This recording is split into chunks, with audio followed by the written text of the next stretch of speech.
আমি আজকেই বলতে চাই।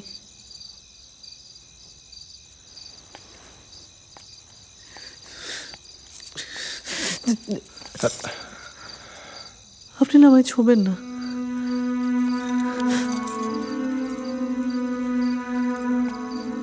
একজন স্বামী হয়ে নিজের স্ত্রীকে ছুতে পারবো না? না, পারবেন না যদি স্ত্রী না চায়। মানে কারোর ইচ্ছার বিরুদ্ধে গায়ে হাত দেওয়া যায় না, স্বামী হলেও না। ভারতীয় আইন অনুযায়ী কারোর ইচ্ছার বিরুদ্ধে জোর করে গায়ে হাত দেওয়াকে রেপ বলে।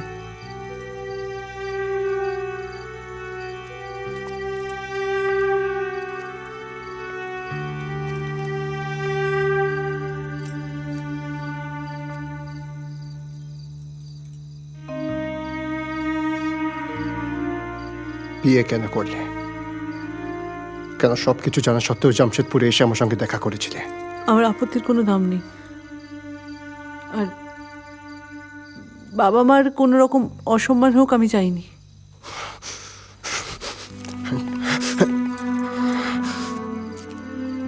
তার মানে তুমি আমাকে অসম্মান করবে, তাই তো? হ্যাঁ, তুমি এভাবে কিন্তু আমার জীবনটাকে শেষ করতে পারো না। কেন? আমি জানি আপনার অনেক ক্ষমতা, আপনি যা ইচ্ছা তাই করতে পারেন, কিন্তু আমি আপনার কাছে ক্ষমা চাইছি। আপনি যদি চান আমি আপনার স্বামী স্ত্রী যেরকম থাকে আমি সেরকমই থাকবো আপনার সাথে, কেউ জানতেও পারবে না। শুধু বিছানায় আমি শুতে পারবো না, আমাকে এখানে শুতে বলবেন না। রেনু, কেন তুমি এরকম পাগলামি করছো? কেন আমার সাথে এরকম বিহেভটা করছো? কেন বলো? ওয়াই? আমার জন্য কেউ অপেক্ষা করছে, আমাকে একটু সময় দিন। ছেলেটাকে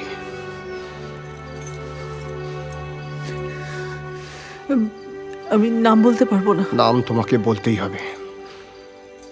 আপনি জোর করতেই পারেন, কিন্তু আমি বলছি তো আমি নাম বলবো না। না, ন্যাকামো হচ্ছে না?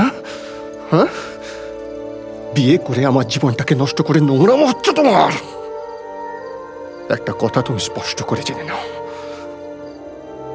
যার জন্য তুমি আমার জীবনটাকে এভাবে নষ্ট করছো, আমি তাকেও ছাড়বো না।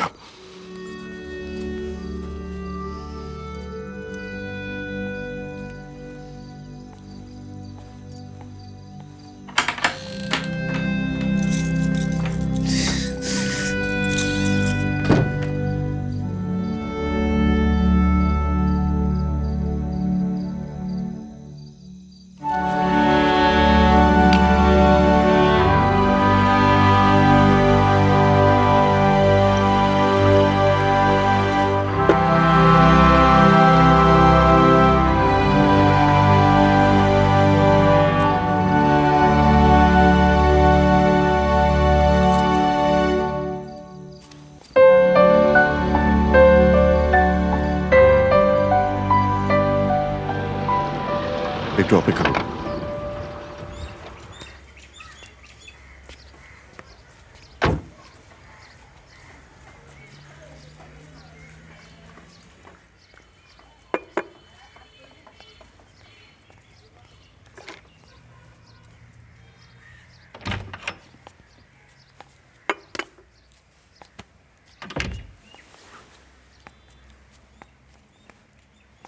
নমস্কার।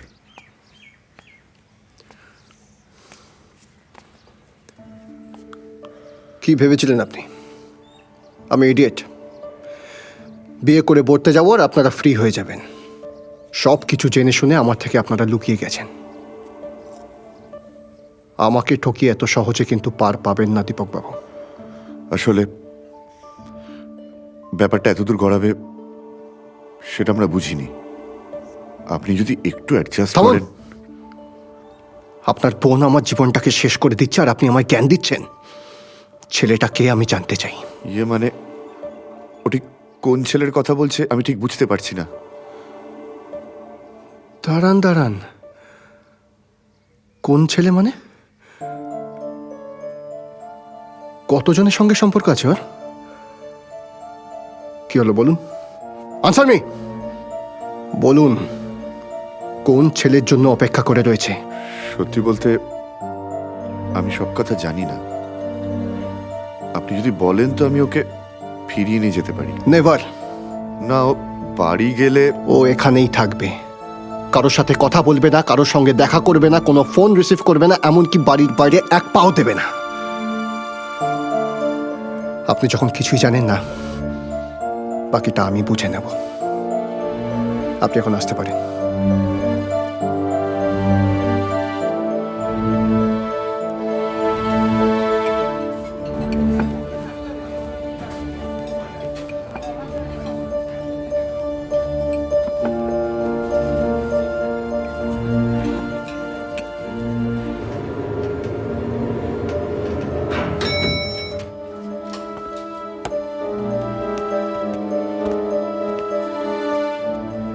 ওকে। বোসদাকে বলুন বরেন মুখোপাধ্যায় এসছে।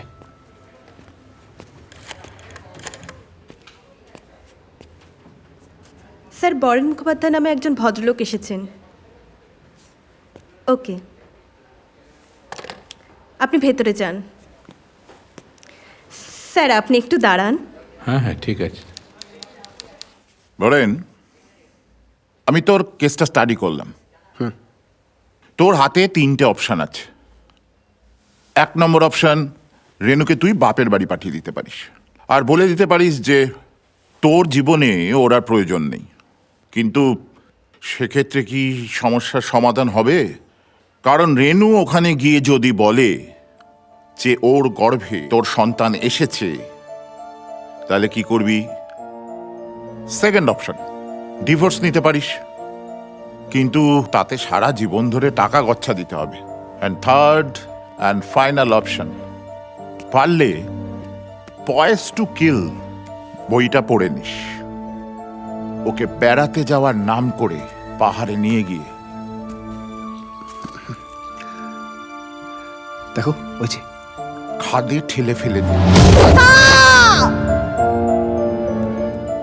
কোনো সাক্ষী নেই, কেউ নেই, সারা জীবনের জন্য মুক্ত। আমার কাছে তোমার দেওয়া ওই সেকেন্ড অপশনটাই অনেক বেটার। হ্যাঁ, ডিভোর্স দিলে ওকে হয়তো অনেক টাকা দিতে হতে পারে, কিন্তু সেই টাকা কিন্তু ওকে আমি দেবো না। ইম্পসিবল নেওয়া। কিন্তু তাহলে তোর প্রমাণ করতে হবে যে তোর মিসেস দ্বিচারিণী এবং ব্যভিচারে লিপ্ত। মানে সেক্ষেত্রে তোর অ্যাডভোকেটের কেসটা সাজাতে একটু সহজ হবে। ওর পাশটা কে বা কারা ছিল সেটা তো আমরা জানি না। প্রমাণই বা দেবো কি করে সেটা? সেটা ঠিক কথা। 1 মিনিট। হ্যাঁ, ব্রজকে একটু ভেতরে পাঠাও তো। Okay sir. 7 से आना, 1 से आना।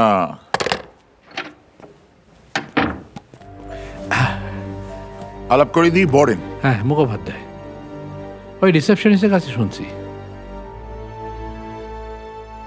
আমার নাম হইল গিয়া বিবিসি, ব্রজবিলাস চন্দ্র। নমস্কার। কি হয়েছে তোর বল তো? আমি তো একটা মেয়ে, আমি ঠিক বুঝতে পারবো। কি রে বল। আমি ঠিক আছি।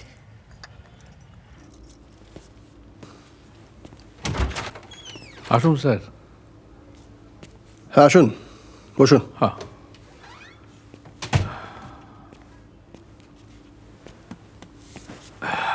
কিছু খবর পেয়েছেন? স্যার আমি যখন জন্মাইছিলাম না, আমগো বাড়ির সাথে বাংলাদেশে অ্যান্টিনা লাগাইছিল উইথ বুস্টার। সেই থেকে আমার সিগন্যাল ক্যাপাসিটি খুব স্ট্রং। কাজের কথা কিছু থাকলে বলুন, আমি বিজি আছি। হ্যাঁ, কইতাছি। আপনার মিসেসের এই হ্যাবিটটা 12-13 বছর থেকে স্টার্ট হয়ে গেছিল।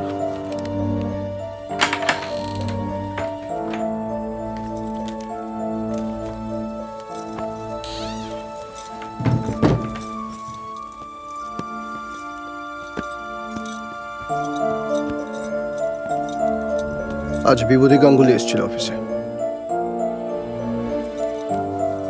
ওই বাচ্চাকে কালচারাল প্রোগ্রামে ওইখানে রমেনবাবুর লোক আলাপ হয়।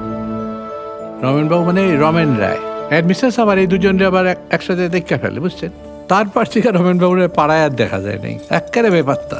তোমার আর আমার কাছে কোনো কিছুই লুকানো নেই রেনু, সবটাই আমি জেনে গেছি। তারা ওখানে 2 নম্বর হইতাছে পাইলট অফিসার বিভূতি গাঙ্গুলি। সে তো একজন পাইলট ছিল, তাই না? যদি এখন সে ম্যারিড, ওই আবার লিভারে কি অসুখ রয়েছে? এর লগে এখন আর কোনো যোগাযোগ নাই। 3 নম্বর হইতাছে একজন অধ্যাপক, লন্ডনে থাকে, এখন আর কোনো যোগাযোগ নাই আপনার স্ত্রীর সাথে, চিন্তার কিছু নাই। আর এছাড়া নানা রকমের লোকজন আছে যাগো লগে আপনার স্ত্রী একা দোক্কা খেলতো। Shut up! ও আপনি তো ভীষণ ইমোশনাল। আর কি কি বললো সেটা জানতে চাইবে না কেন? কি হলো? আমাকে নিয়ে ওনার কিছুই বলার থাকতে পারে না, তাই আমি জানতে চাই না। কার বলার আছে? বলো, কার বলার আছে? এই, তুমি ঠিক কতটা খারাপ একটা মেয়ে সেটা কি তুমি জানো? অবশ্য এরা তো এখন তোমার সব পাস্ট, তাই না? আরে বলো, কিছু আনসার মি, বলো। এই, বলো বলো, কার জন্য তুমি আমাকে এরকম অপেক্ষা করে রেখেছো? বলো। এই, আমার যা লাগছে তোমারও কি ঠিক ততটাই লাগছে রেনু?